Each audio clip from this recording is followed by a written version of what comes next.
নমস্কার, সুস্বাগতম প্রাতরাশের আর একটা নতুন ভিডিওতে।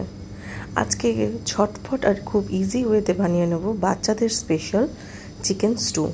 খুব কম ইনগ্রিডিয়েন্টসে খুব সুন্দরভাবে ঝটফট করে বানিয়ে নেব। তার জন্য দেখো কিছু সবজি নিয়ে নিয়েছি, পটল, তারপরে পেঁপে, এরকম ধরনের কিছু সবজি নিয়ে নিয়েছি। আর নিয়ে নিয়েছি চপড করে নেওয়া পেঁয়াজ রসুন আর ফ্রেশ চিকেন। যেহেতু খুব ফ্রেশ চিকেনটা এক্ষুনি কাটিয়ে নিয়ে এসেছি, তাই জন্য আর তাকে নুন হলুদ মাখাইনি, জাস্ট ধুয়ে রেখেছি।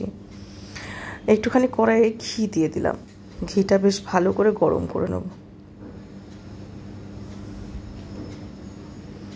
ভালো করে ঘিটা গরম হয়ে গেলে এর মধ্যে চপড করে রাখা রসুন আর পেঁয়াজটা দিয়ে দিলাম। ভালো করে রসুন আর পেঁয়াজটা ভাজা ভাজা করে নেব।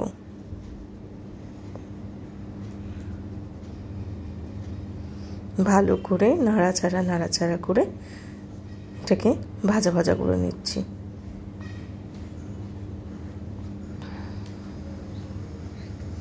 দেখো বেশ মোটামুটি ফ্রাই হয়ে গেছে।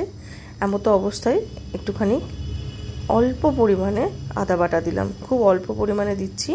আমার মেয়ে যেহেতু একটুও ঝাল খেতে পারে না, তাই জন্য আমি একটুও ঝালের ব্যবহার করিনি। তোমরা মনে করলে অল্প লঙ্কা বা গোলমরিচ অ্যাড করতেই পারো।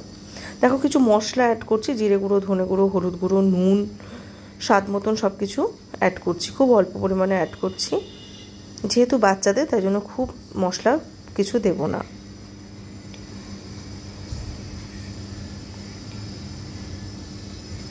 বেশ সুন্দরভাবে মশলাটা ভাজা ভাজা হয়ে গেছে। এরকম সময় পটল, গাজর, বিনস, টমেটো, পেঁপে যেগুলো কেটে রেখেছিলাম সেগুলোকে ভালো করে ধুয়ে এখানে দিয়ে দিলাম। তোমরা মনে করলে ক্যাপসিকাম ও অন্য কোনো সবজিও দিতে পারো। বাড়িতে যদি পালং শাক থাকে সেগুলোও দিতে পারো।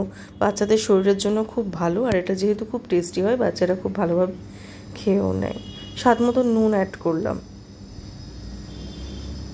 তোমাদের বাচ্চারা যদি ঝাল খায়, তোমরা মনে করলে গোলমরিচ বা লঙ্কা অ্যাড করতেই পারো। ভালো করে মশলাটাকে ভাজা ভাজা করে নিচ্ছি। চিকেন দিয়ে দিলাম, অল্পই চিকেন দেবো, আমার মেয়ে খুব বেশি খেতে পারে না। দেখো চিকেনটা খুব ফ্রেশ ছিল বলে নুন হলুদ মাখাইনি, শুধু ধুয়েই দিয়ে দিয়েছি।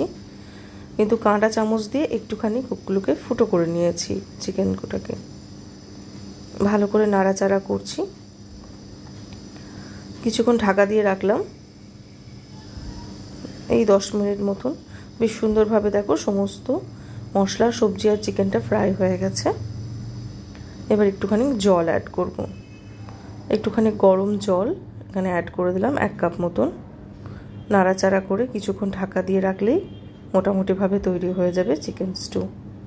নামানোর আগে তোমরা একটুখানি বাটারও অ্যাড করতে পারো।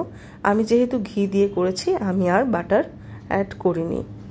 এই যে দেখো, খুব ঝটপট ইজি ওয়েতে tasty and healthy chicken stew ready. ধন্যবাদ। প্রাতরাশের সঙ্গে থেকেও ভালো লাগলে লাইক করো।